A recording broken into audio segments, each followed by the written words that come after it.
You're in a 10-year marriage. Everything seems good. Comes home, honey, listen, I love you, but I think we should make this marriage open. You're like, I'm not going to do that. You have to make a decision. The decision's made. You're going through a divorce essentially. And you think in your mind, I'm never going to get married again. AKA, I'll be a songwriter. Mm-hmm. I can kind of fade off in the distance. I've had all this success and I can go make money making this catalog because that's where a lot of the money's at. How long was that process before you're like, you know what, fuck this, dude. Enough people have said the Right. solo act thing can't happen. Like, if he's gonna go do it, I can go do it too. And in your mind, everyone's in competition.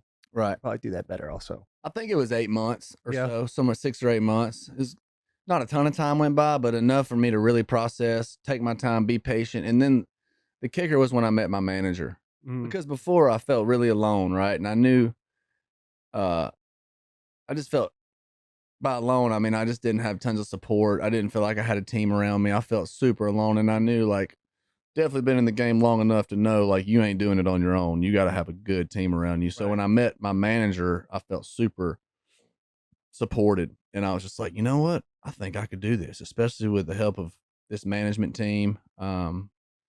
And I had already been writing a bunch of songs at that point too. So I also had a good stack of songs where I'm like, and I could like make a record tomorrow. So like, why not give it a shot? You know, Yeah. but it did take that like meeting him and feeling like, all right, I'm not alone in this. I have a support team. I have somebody I can bounce ideas off of. Cause BK was a lot of that for me coming up. We'd bounce ideas off each other. Um, and so when that was kind of gone, I'm like, man, I don't know how to do this by myself. Yeah, you So don't have a support Dude, system. talk about that fear of failure. Because I would assume it's like literally top of the world to we right, just went through this divorce right, that probably took a while. There's probably friction and everything else. It takes 8 months of the right. kind of the emotional healing of it all and kind of seeing everything for what it is. Like, hey, I got, I kind of want to move on. I'm writing, I like it. Now I'm kind of getting that itch to, I kind of want to perform, but talk through that fear of failure. You're like, okay, I'm gonna go back out there and Yeah. man, like falling flat on your face. It's we all have it. It's like we have this ego built up from like our glory days. Right. Right. And it's like, oh, I'm about to put myself back out there.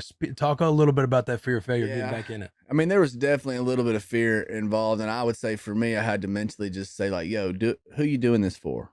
You know what I'm saying? Like, you doing it for you or you doing it for some other reason? So I had to really just say, like, if I'm writing songs that I'm loving, if I'm recording and I'm proud of my art, then that's all I can do. Right. So, like, whether it's as big as FGL, it probably won't be because not many artists Right. have ever been as big as FGL. So it's like I had to kind of just accept like this might look different for me, but I want to go uh write songs that I'm passionate about, that I love, that might connect with other people, and start playing shows again. Also, you know, I also had so much more to live for, right? So it wasn't like do or die with the music thing. It was like, man, let me just go enjoy making music and playing shows and just enjoy it and not worry about having to be the best all the time. Cause then I was getting to come home to 3 kids, a great wife. So in my perspective, I was like, yo, I'm winning, man. Like, even if the music thing isn't,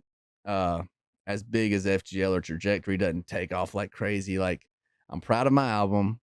I'm proud of who I am. I'm proud of how we've handled the situation, and I'm proud to come now. I get to come home to a great family, and this is how I want to continue to support them. You know, and I had to do something. I mean, writing songs would have supported my family, but it just seemed like a piece of the puzzle, not the whole puzzle. Right. Mm-hmm. So yeah, That's there well was said. I had to step into that a bit and be like, hey, if I fail, I'm gonna learn from it and get back up and keep crushing, and not put too much pressure on myself. Try not to let my ego drive this thing, and remember what life's all about. Yeah. Because So at one point, it seems like, at least the way I would think, is I'm going to go through my morning process. But then the thing that's going to get me out of that bed is revenge. The right, best revenge is massive success. right, And then it's like, okay, I got to check myself and be like, maybe don't do it for those reasons. right, right, But right. then all the things you just said, Yeah, when man. you did those 8 months of like writing songs, and you're like, okay, I'm gonna go do this solo act. Now, you and BK shouldering the burden of being a lead together. What were some of the things that BK maybe have done more in FGL that you thought, okay, I know that he did this for the most part. Now, how do I pick up that slack on my end, becoming my own individual person? Um,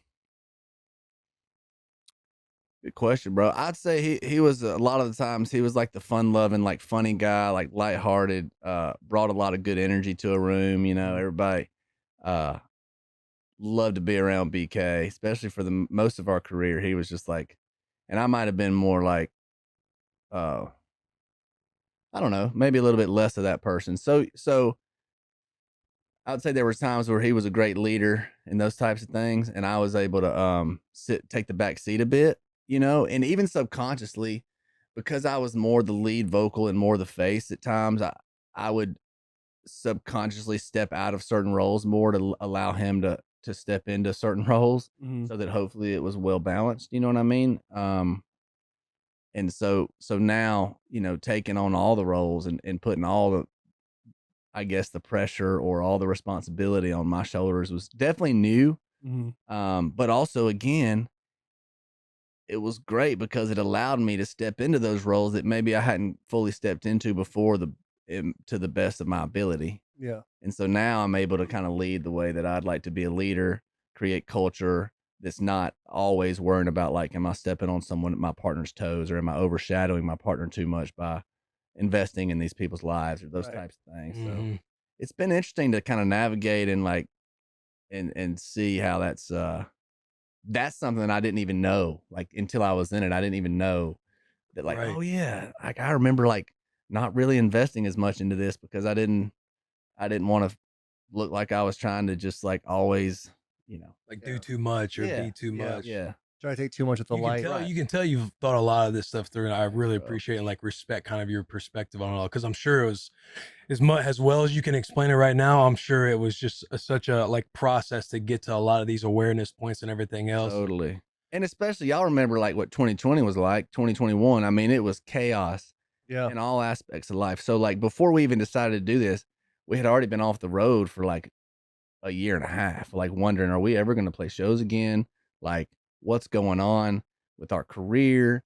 Then the political narrative came out that me and him were so different, polarizing, politically. And a lot of people had these false narratives about why this was even happening, because we weren't super upfront with the fans from the beginning. And so that was also a little unfortunate, where I'm in the back seat thinking, like, no guys, like, that's not really the situation, or not really the case. Like, but you can't control what people are thinking or saying. So you just kind of got to ride with it and just stick to your truth and let it be. So that was an interesting few years of, I mean, we all kind of went through just an interesting, like, how do we navigate the pandemic? How do we navigate all these factors in our culture at the time? So it was a confusing and hard time, but grateful for it. And it seems like, yeah, when all these narratives and all these like false things of why you guys are breaking up or mutually parting, like, how did you, like, you obviously want to say something, like, did you go and hit the people up? You're like, hey, can I say this?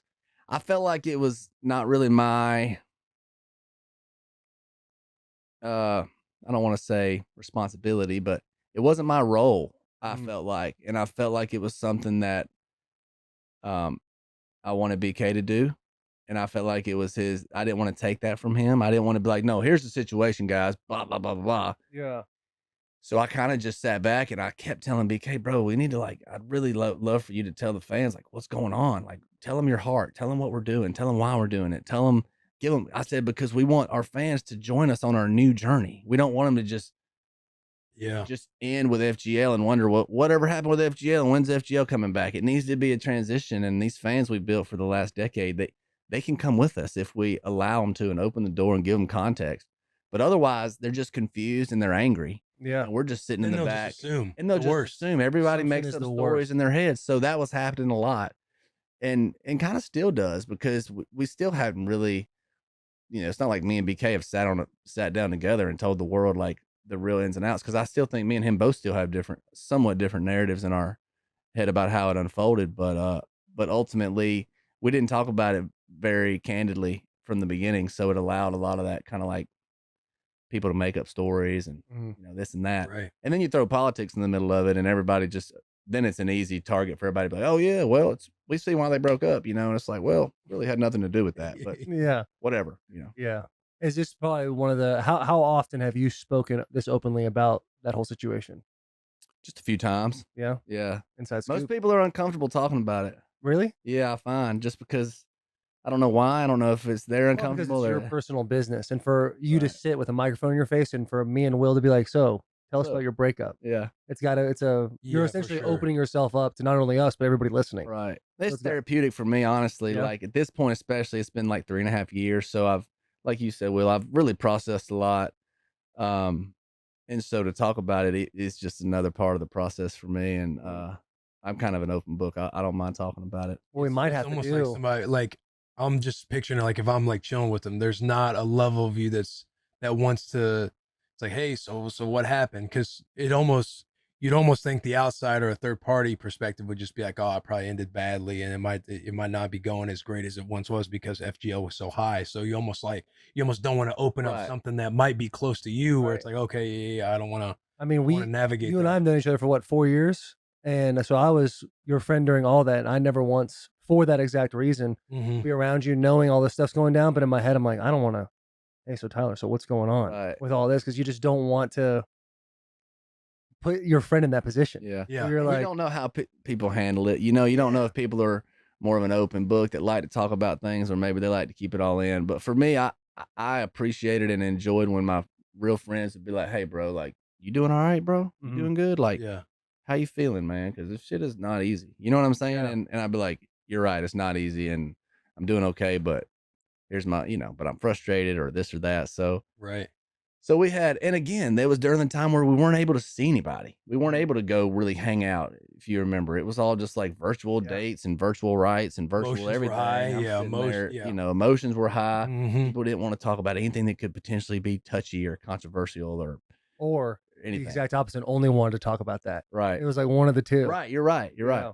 So there was a lot of that going on, but yeah, I had some good buddies that, I kind of leaned on and kind of like, helped me process through it all. But, What we should do is get a couple years down the road, get you and BK on here, just hash it out. just hash it out. Therapeutic sessions with Yeah. Willie and Our new therapist. yeah, hanging out, man. Partners to partners. Yeah, Do you guys talk anymore? It's pretty minimal now, bro. I don't know if BK needs some space or what, but I still try to reach out on text and stuff. But Hey, congrats I on think this. he's Hey, kind of, Merry that's what I Christmas. do. Yeah, just congrats on the new song or whatever. But there's not a whole lot of engagement at this point, to be honest. Do you feel like FGL will get back together for a reunion some point down the road? It's really hard to say. Yeah. If I'll never say never, but a lot of stuff would have to change, to be honest. A lot of dynamics there'd have to be some real long open conversations. Yeah. Mhm. Some healing would have to be done for Yeah. sure before that ever happened. Yeah. hopefully you guys both just You go never crush your know. solo acts. you for a never That's the know. while, hope, man. and Just bring it back. I really, yeah, exactly. That'd be kind of cool. I'd love that like narrative, honestly, even if it's 10 years down the road. Like, that's why I really wish the best for BK. I hope he has a huge solo career. Cause yeah, if we both have big careers and then come back and do something cool together, I think it Oh, could be dude, bigger that than would be ever. huge. Yeah. Yeah, That'd be hey, awesome. remember what we were bitching out back in the day? Like, Right. Hey, Yeah. that was so Okay, so dumb, we can right? laugh all that yeah, off. that was Yeah. so dumb. Whoever was funding the run, be like, "Hey, I'm sorry." Yeah, both of them are probably like, Yeah. I'm sorry for doing Couple this. good I'm Like, sorry. yeah. Never hurt nobody. Yeah. yeah. No, he knows. I tell him, I'm like, bro, I'm always here, bro. If you ever want to like talk, grab coffee, like go on a hike, like I'm here, bro. I'm not Yeah. mad at you. So it's good. I think he knows where I'm at, and he knows that I'm doing my thing, but I'm still here for him. If Yeah. he needs me.